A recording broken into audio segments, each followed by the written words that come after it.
คำมาแรงมากระจักสิกินข้าวกับอีหยังพี่น้องปองปาย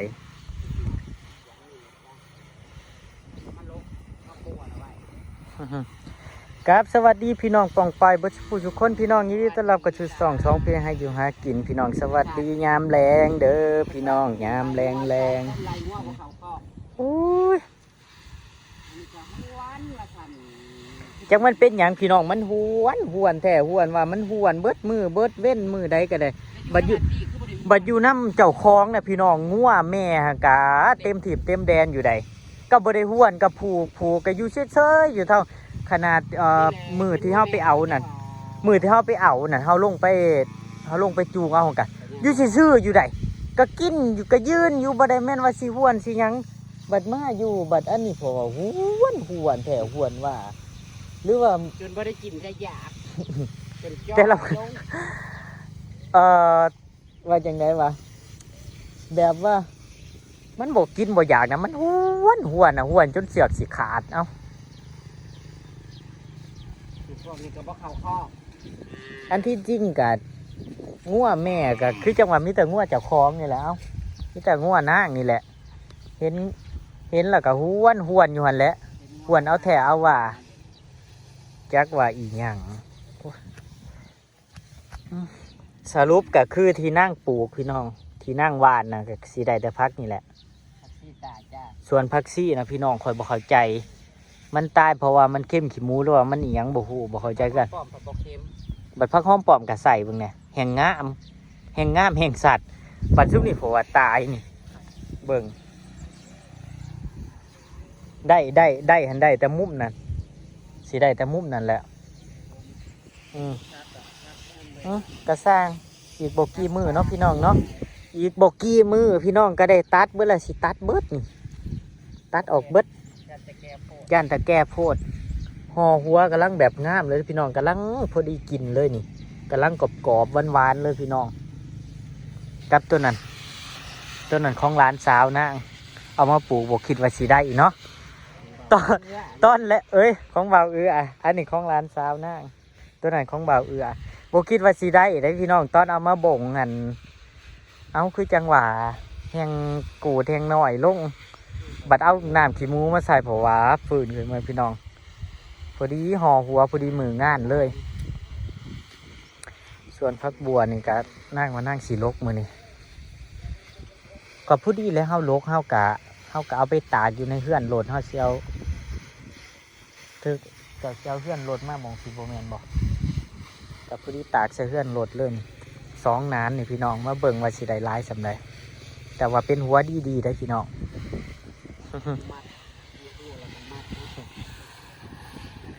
ผู้ซึกแห้งที่ว่าพระราชสิทธา FC มาพี่น้อง FC สิมาได้พี่น้อง FC สิมาผูกแขนเจดซีกับลีโอเจดซีกับบาลีโอพี่น้องFC แต่ว่าวันก่อนนั้นเพิ่นมาเลยละอาทิตย์วังหลังนะพี่น้องเพิ่นมาแล้วแต่ว่าเพิ่นน่าสิมาวิหรือว่ามายังมาเล่นมาแป๊บเดียวพี่น้องเพิ่นมาฟ้าเอามากับเพิ่นมาแวะอยู่ในเฮือนเจี๊ยบพี่น้องแวะกินเผลอเรื่อยบัวเพิ่นกับกับพี่น้องเพิ่นอยู่แป๊บเดียวใครเห็นเจี๊ยบบ้างเขาทำแล้วหรอน่ะสาวข่อยในเด้อมืองานกันโทรปลุกเพิ่นแน่ผู้ใดก็ได้โทรปลุกเธอโทรห้องแล้วก็ขอบประตูเพิ่นในเด้อบอกว่าตีงานพี่อ้ายบ่มาเฮ้ยข่อยรู้สึกทำแม่งอยู่ใดข่อยว่าได้ก็บ่มางานพี่อ้ายนี่บ่ได้อีได้พี่น้องคันบ่เห็นเจี๊ยบมาซุ่มเจ้าหามเว้าหามว่าด้วยว่าเป็นอย่างทำไมเจี๊ยบไม่มาเขาทำเช่นเคยแมนนะครับบ่แมนว่าเฮาบ่เว้าเฮาบ่ว่าบ่แมนเฮาบ่อีหยังเด้อพี่น้องเฮ็ดจังได๋ซะถ้าได้เขาทำแล้วก็คือเขาทำเฮาก็เฮ็ดหยังบ่ได้พี่น้องเนาะและเจี๊ยบคือบ่นั่นโน่นนี่นั่นเข้าทำแล้วจบจ้าแล้วก็บ่ต้องไปถามเอื้อยบัวเด้อว่าทำไมไม่เห็นเจี๊ยบออกมีคำตอบให้แล้วก็บ่เห็นเจี๊ยบออกมากินข้าวกับเอื้อยบัวแล้วก็บ่ต้องไปถามเด้อพี่น้องซุมเจ้าบ่ต้องไปถามที่ผ่านมาซุมเจ้าก็เห็นอยู่แล้วเนาะโอเค ต่อให้เป็นหลักแขนหลักขาออกมากกับบออกจ้าถ้าได้เขาทำถ้าได้เขามุมเดิมจุดเดิมของนางนั่น ให้นางอยู่กับอับให้นางอยู่กับ ส่วนตัวของนางก็นางจ้าเขานั่นค่ะ จ้า วิธีแกผู้อยากสนับสนุนกะหลายอยู่ ห้าวกะห้าวกะ แต่ว่านางบ่ออกมาจะทำสนับสนุนจังใด ห้าวกะเฮ็ดซ้ำเฮ็ดได้แหล้วเนาะพี่น้อง แต่ เนาะ ว่าถ้าผู้ใดติดต่อได้ก็ติดต่อนางเลยจ้า จ้าผู้ได้ติดต่อได้ก็ติดต่อเด้อมืออื่นให้นางออกมาเด้อมาหา FC สำหรับขาน้อยเนี่ยขานั่งเขาจำศีลเลยบ่อยากอยู่กับนางจ้าผู้ที่ว่าจำศีลแล้วนางบ่อยากอยู่กับไผ พี่น้องชีวิตทั้งชีวิตบอกคิดว่าสิมี FC น้ำเขา บ่แม่น แบบว่ามี FC มาเยี่ยมมายามจังสินะ ทั้งชีวิตสิบ่เคยมีเมียงามกับเขา ทั้งชีวิตบอกคิดว่าสิมีเมียงามเมียเฒ่าพี่น้อง บอกคิดว่าสิได้เมียเฒ่าน้ำหมู่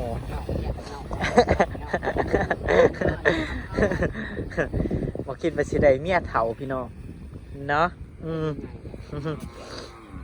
เขาแก็บ เมียแก่ไม่ต้องไปแค่สายตาใคร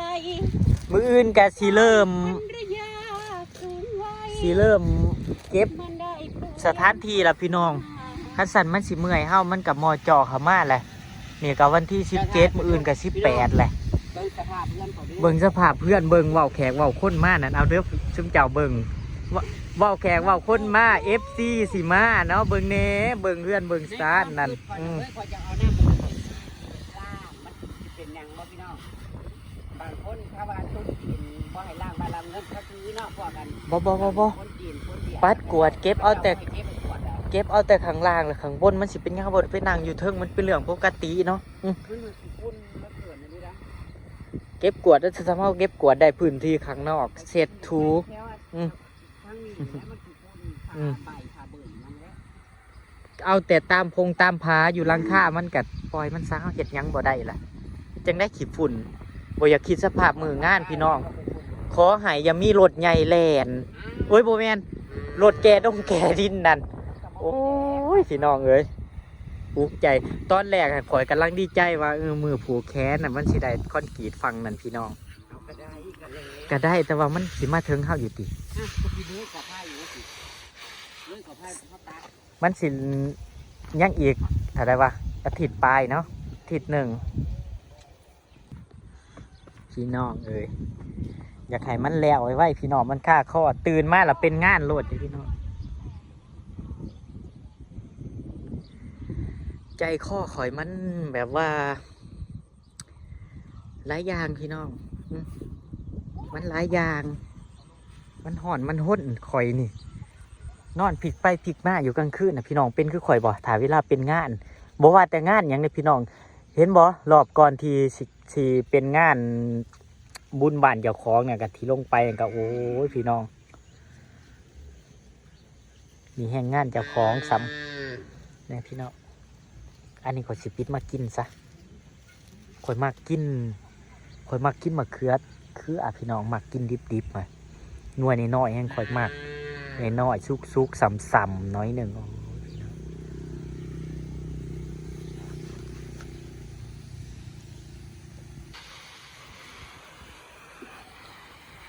อีแม่ก็ยังอยากเห็นสุดลูกชายกับสุดลูกสะใภ้อยู่ก็ยังบอกว่าธรรมดานี่แหละแม่ยังไงส่งไปเพิ่น เต้นกับชุดมันตื่นเต้นกับข่อยสิตื่นเต้นงาน ยังอยากเห็นอยู่ ตื่นเต้นน้ำปุดลูกไผ่พอเดี๋ยวบ่ได้ตื่นเต้นน้ำปุดน้ำชีดหยังได้ตื่นเต้นในย่านมันบ่พอแขกบ่พอคนนี่ ของอยู่ของกินเหล่าย่าป้าปิ้งนี่แหละพี่น้อง เรา ให้มันจบงานแล้วบ่ได้เป็นหนี้เป็นสินผู้ใดแล้ว คือหวานจ้ะปานแห้งอะไรผมเป็นหยังดอกบานคือมันหาของงานอยู่พี่น้องอยู่ในบ้านตัวเอง มันบ่ยากแล้ว หลังงานเท่ากับไปจ่ายไปเส้นไหวพี่น้อง แต่ว่าอันนี้นะได้ไปซื้อเด้อไปซื้อกระดาษ กระดาษแก้วตะเกียบตะเกือบ จอกยางจอกเลย แก้วกินนะแก้วกินน้ำกินเนื้อกินพวกนี้เดียบเนาะ เอาเป็นโหลเป็นโหล กองโฟมกองเฟรม กล่องโฟมก็เอามาใส่เข่าเนาะ พวกพักเขาก็ใส่ถุงเอาคือข้าเจ้าก็ใส่ถุงเอาไว้ใส่ เฮ็ดแบบนั้นแม่นบ่พักไปใส่ถุง ง่ายดี ส่วนเข่าก็ใส่กล่องโฟมทั้งน้ำดงน้ำดื่มน้ำหลายอย่าง ต้องไปเบิ่งง้อน้ำในกลุ่มนี่แหละแม่ อยากไปชื่อพัดลมอย่าไปชื่อพัดลมน้ำมืออื่น มันห่อยันนะฮะมีงบ1,000ชื่อพัดลมจักโตสไลด์ พันปากได้ทันทีนั่นน่ะ อันใหญ่อะบออยู่ล่าวเขามันบ่ฮอดตัวใหญ่นะ นี่บอกมันบ่เป็นของไทยตี้ กระซังแล้ว เบา ไปเลือกเบิ่งอยู่ปากซอง คันของไทยเนี่ยมันอยู่ลาวแม่กับแพงแต่ว่าเขาซื้ออยู่บิ๊กซีอยู่บนอยู่มุกดาหารกันยังขั้นกลัวพอดีขั้นสองผม อยู่ล่าวจักสิจักแสนเขาเคยถามเถื่อหนึ่งเขาเคยถามอยู่ปากซองเขาจำมาครับว่าเขาเคยถามร้านนั่นได้ล่ะ ร้าน ของปลอม ร้านใหญ่ตัวนั้นน่ะ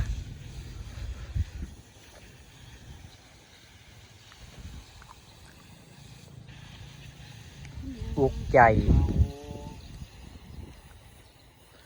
ซื้อตัวนึงก็พอแล้วพัดลม อยู่ร่วมกันตั้งหลายปียัง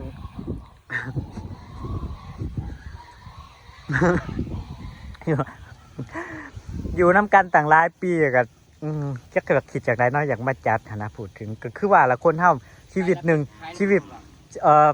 ครั้งหนึ่งเนาะไผก็ได้ทำมีครอบครัวแล้วมันก็ต้องอยากมีมันก็ต้องอยากจัดฐานะพี่น้องเนาะอันนี้เธอนะจ๊ะเธอเป็นคนพูดนะคะ เขาก็อยากจัดพ่อแม่ก็อยากให้จัดญาติพี่น้องก็อยากให้จัด สำหรับฉันหรอยังไงก็ได้ ไอ้มันเป็นความทรงจำ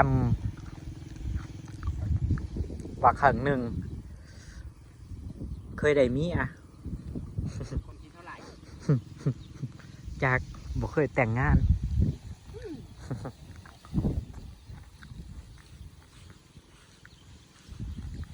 เอามาอันนี้มาใส่อีกหมูมาจวกใส่อีก พี่แม่ว่าถ้าแห่นั่นก็ล่อแม่ไปหอดแต่ว่าจังแห่เอาก็ล่อมาหอดนั่นแหละเข้าบ่ได้แห่ใกล้พี่น้องแห่อยู่ในประตูนี่แหละพี่น้องเฮ็ดจังได๋ซะ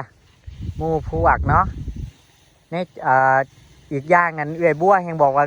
แห่ตั้งแต่บ้านเอื้อยพี่โอ้ยมันไกลโพดมันแห่แต่อยู่ประตูนี่แหละพี่น้องข่อยซื้อข่อยแห่งข่อยซื้อแบบว่า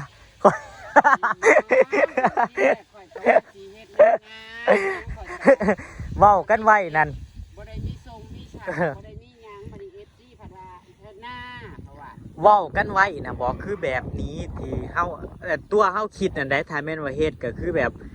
ปอกโลดนั่งปอกผูกข้องผูกแขนสนั่นแล้วเว้าไว้นะ ขอบคุณพี่เอฟซีด้วยจ้า จะได้ก็ขอบคุณเด้อ FC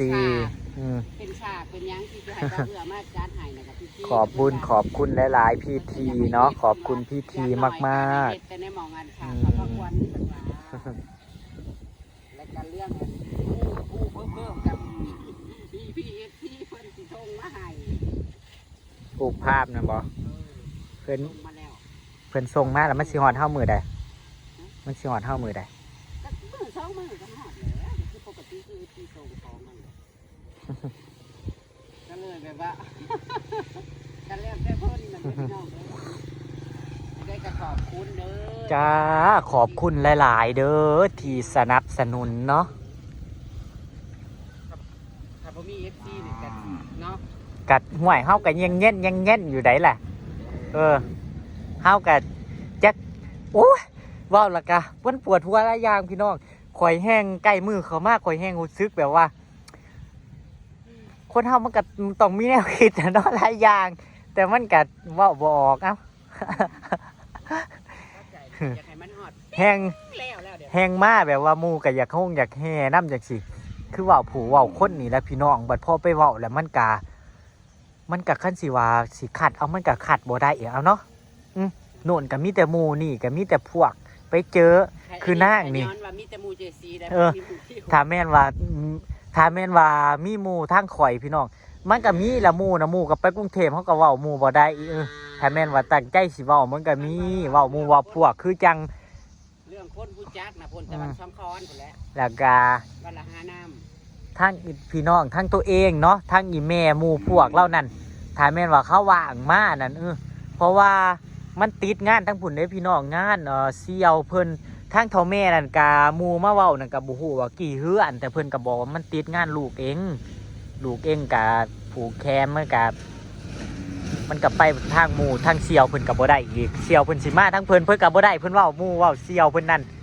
เฮาก็เลยบอกว่าเอาแต่ซ้ำเว้ามาได้นั่นแหละซ้ำหมู่ว่างมาแต่ว่าแม่พ้องได้ก็สิมาแม่พ้องหันได้เพิ่นก็สิมาแม่พ้องกับผัวเพิ่น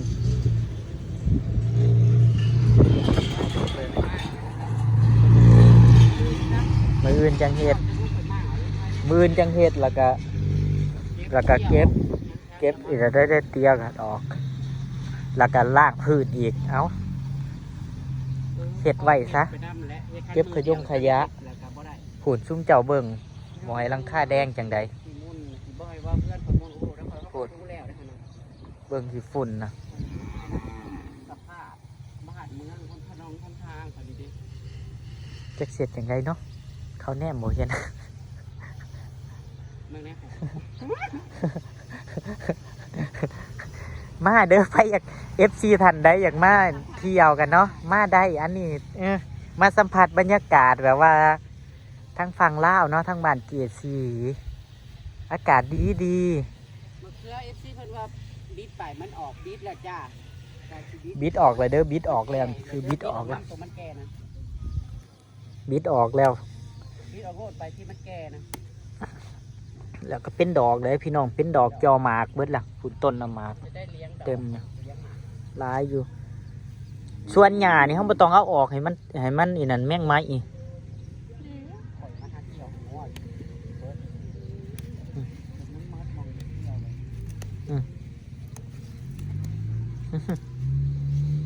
พรุ่งนี้จะมี FC มาเล่นด้วยมากินข้าวที่บ้านเนาะพี่น้อง เพิ่นสิมาแต่มื้อนี้หรือว่าสิ นาชิแมนมั้งนาชิมาแต่มือนี่บ่จักเห็นเพิ่นเว้าตอนนั้นนะเพิ่นว่าเพิ่นสิมาลวงหนาจ้ะ เฮ้ยอันต้นนั้นถ้าอีตู้น่ะมันบ่ได้ว่าเป็ดกันหาตัวไหนนี่ในนี่เอามาปลูกมันก็เป็ด เอามาหวานใหม่ถ้ามันบ่ได้ก็ อีหยังว่าเหตุ ตอนแรกเพิ่นแซดมาหาบ่าวลิโอพี่น้องเพิ่นบอกว่าเพิ่นสิเข้ามากินข้าวแลงน้ำเด้อเพิ่นว่าบ่าวลิโอก็เลยบอกว่าครับบัดนี้แซดมาใหม่เพิ่นบอกเพิ่นมาฮอดค่ำเด้เพิ่นเพิ่งมาฮอดเพื่อนแม่เสี่ยวเพิ่นลาแต่เพิ่นก็เลยอยากกินเขียดอยากกินปลาเพิ่นก็เลยสิไปหาปลาหาเขียดเพิ่นว่าไปเยี่ยงเขียดมื้อแรงเพิ่นก็เลยบอกว่าเป็นมื้ออื่นเช้าเพิ่นสิมาจ้ะแต่ก็บ่ทันถามว่าเพิ่นมากับไผกับหมู่เพิ่นคนเก่าหรือบ่หรือว่าเพิ่นมาคนเดียวเนาะอันยังบ่ทันถามพี่น้องไปพี่น้องเก็บภาพบรรยากาศไว้ซะมีแล้วพี่น้องเอ้ยมาเม้ามอยให้ฟังโน่นนี่นั่นเนาะพี่น้องเนาะ เตรียมงานผัวกะหนากกโวกเมียกะหนากกโวก จ้า จ้ะ มิดบ่ได้ วันนี้ก็แตบเข้าไปแล้วคนละเข็มละ100คนละเข็มแตบเข้าไปแล้วจ้า ฉีดยาบำรุงจ้า ฉีดยาบำรุงไว้อันที่จริงหมอบอกว่าคือพวกเขานำเกลือไว้โลดปี๊ดอย่าต้องตื่นแต่เช้า ประเทศลาวอีกเข้าน้ำเกลือประเทศลาวนี่ต้องเขานำเกลือมีหงมีแห้งเขานำเกลือเขามีตะมุงตะมินหมูวาไปพี่น้องไปหากับเขากินแรงแจ็คสิหาหยังระบุบ่ฮู้คือกันพี่น้องเนาะพี่น้องไปสวัสดีครับผม พอดีแล้วจ้างงานไปแล้วไปกินเลย